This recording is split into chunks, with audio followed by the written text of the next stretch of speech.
റോഡിൽ മാങ്ങ പെറുക്കുന്നവർക്കിടയിലേക്ക് KSRTC Swift പാഞ്ഞുകയറിയ അപകടം. 3 പേർക്ക് പരിക്കേറ്റു. ദേശീയപാത 766-ൽ താമരശ്ശേരിക്ക് സമീപം അമ്പായത്തോട് വെച്ചാണ് അപകടമുണ്ടായത്.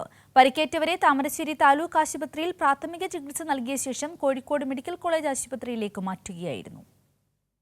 ചൊവ്വാഴ്ച പുലർച്ചെ 5 മണിയോടെയാണ് അപകടം സംഭവിച്ചത്. ബംഗളൂരിൽ നിന്ന് കോഴിക്കോട് വരികയായിരുന്ന KSRTC സ്വിഫ്റ്റ് ബസ്സാണ് അപകടത്തിൽപ്പെട്ടത്.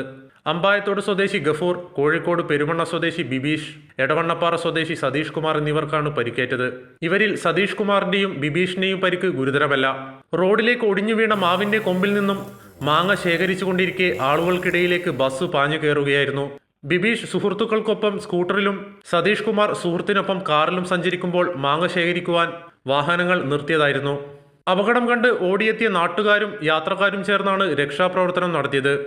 അപകടത്തെ തുടർന്ന് പ്രദേശത്ത് ഗതാഗത സ്തംഭനമുണ്ടായെങ്കിലും താമരശ്ശേരി പോലീസ് എത്തി സ്ഥിതിഗതികൾ നിയന്ത്രണ വിധേയമാക്കുകയായിരുന്നു. കൈരളി ന്യൂസ്, കോഴിക്കോട്.